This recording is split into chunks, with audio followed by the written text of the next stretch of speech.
Takrat pred 20 leti so bili naši uporabniki mladi fantje, danes so že gospodje. Podpisovala sem porodniške dopuste, danes podpisujem odločbe za dopust za sodelavce, ki so dopolnili 50 let. Mnogo stvari se je spremenilo v teh letih, mnogo stvari smo nadgradili, razvili. Takrat pred 20 leti, prvi dan v Starem Ibijevem vrtcu, smo bile 3 zaposlene in 14 uporabnikov. Danes imamo 52 uporabnikov, 30 zaposlenih v centru Korak in 17 v zaposlitvenem centru. Dosežki, tudi uspehi, naj si bo to sodelovanje doma in tujini, članki, prispevki, certifikati odličnosti, razvoj zaposlitvenega centra, prepoznavnost tako v strokovnih krogih in družbenem okolju, bi bili samo kulisa temu, kar je pravzaprav naše poslanstvo. Obuti čevlje, skuhati kavo, objeti tistega, ki ga imaš rad. 1000 drobnih stvari, ki jih mi naredimo vsak dan, je za naše uporabnike velikokrat ovira, ki je ne zmorejo sami. Zaupanje svojcev, tudi vezi s svojci in uporabniki, ki niso več v koraku. Zato smo tu. Center Korak je iz mojega vidika, tudi same funkcije varuha človekovih pravic, nekaj zelo pomembnega v slovenski družbi in meni je res žal, da država ne sliši pozivov, ki jih vsako leto naslavljam, da bi morali ustanoviti najmanj, kar je regijske centre za osebe po pridobljeni možganski poškodbi. In Center Korak je tisti, ki piše strokovno in pa človeško pot, kako se s to populacijo dela.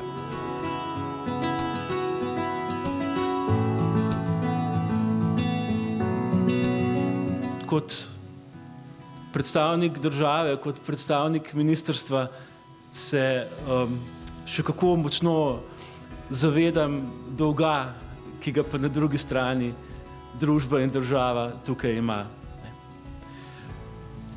Mi smo zdaj pristojno ministrstvo za to področje, poleg Ministrstva za zdravje, in obljubljam vam, da bomo tudi v sodelovanju z vašo organizacijo dejansko naredili vse, da se položaj na tem področju še izboljša. Naslovili bomo tako storitve kot normative in pri tem si res želimo tesno sodelovati z vašo organizacijo. Dejansko vi, vaša organizacija, premika meje mogočega. To v vašem primeru ni več zgolj fraza, ampak to je realnost.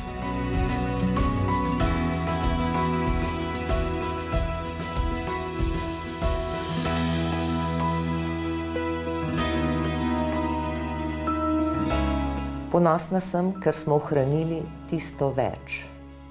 Tisto več, kar nas odlikuje v tem, da se vedno želimo izboljšati. Znamo priznati in tudi popraviti napake. Trudimo se izbirati rešitve, ki so v tistem trenutku najboljše. Včasih smo prisiljeni izbrati najmanj slabe med vsemi slabimi. Ampak želja, žar, nas vseh teh letih nista zapustila.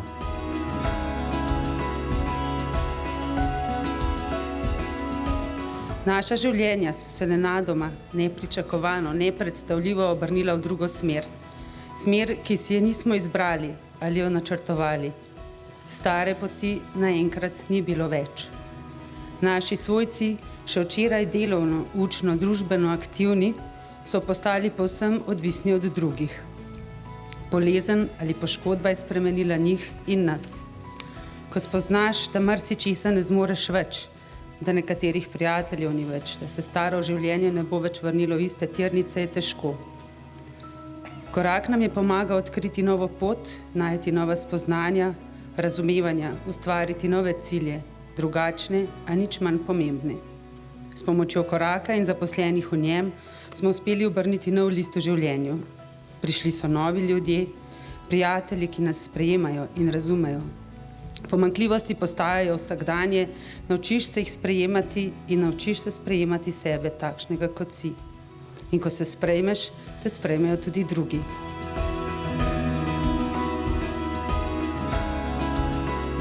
Vsi sodelavke in sodelavci, kar je pa seveda odvisno tudi nenazadnje od vodstva, morajo imeti tisto čustveno komponento, to sočutje do človeka, odgovornost do človeka, pa vseeno biti strokovni in kompetentni.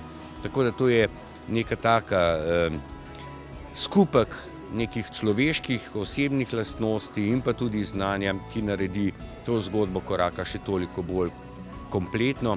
Tukaj se vidi tudi zagotovo napredek ljudi, ki prihajajo težke poškodbe do rehabilitacije, pa nenazadnje potem v zaposlitev in običajno življenje.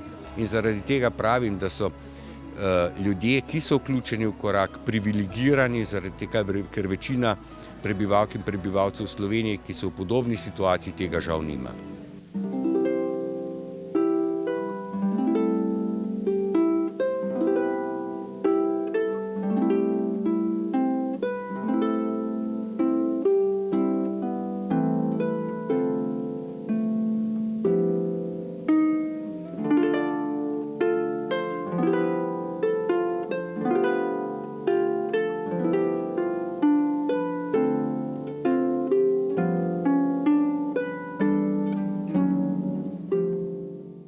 Korakovi koncerti, bazarji, potice, venčki in piškote. Najdemo jih pravzaprav v vsakem korakovem prostoru. S pomočjo društva in s pomočjo številnih mnogih donatorjev ima danes Center Korak opremo, brez katerih si sodobnih rehabilitacijskih pristopov ni moč predstavljati.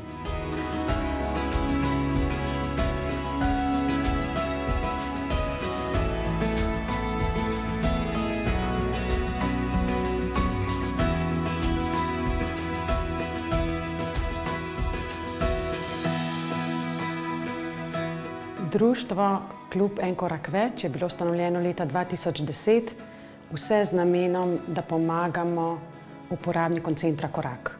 Danes to tradicijo nadaljujemo, še vedno pomagamo s sredstvi, predvsem pa organiziramo dva glavna dogodka, to sta bazar prednovoletni in koncert, ki se izvrši v pomladnem času. Vsa sredstva, ki jih zberemo na obeh dogodkih, potem doniramo Centru Korak.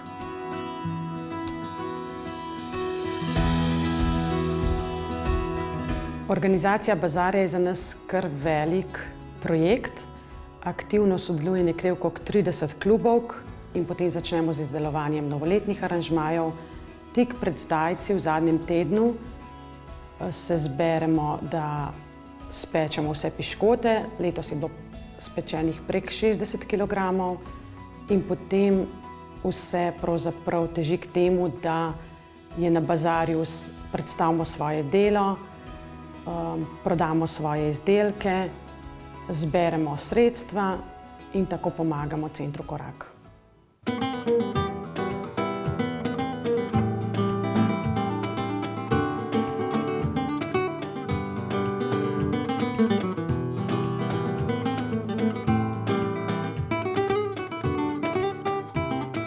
Današnji dogodek je sploh še svečan, bolj svečan kot vsaka druga leta. Gre za 20-letnico ustanovitve Centra Korak. Vesel sem tudi, da imamo v Kranju tako cenjen strokovni kader, da izobražujejo tudi ostale po Sloveniji in resnično smo lahko vsi skupaj veseli, da imamo tak center, tako vodstvo, take strokovne ljudi, v bistvu take zaposlene, tudi prostovoljce, prav tukaj v Kranju. Vsaka pot se začne s prvim korakom. Ko pa v našem društvu naredimo še en korak več, takrat se rojeva upanje, upanje za vse nas. Življenje je lepo, če ga živiš, tako kot ponuja se samo. Naša prepoznavnost v okolju, sodelovanje, odprtost nam je prinesla mnogo ljudi, s katerimi sodelujemo in nas podpirajo. Velika zahvala vsem.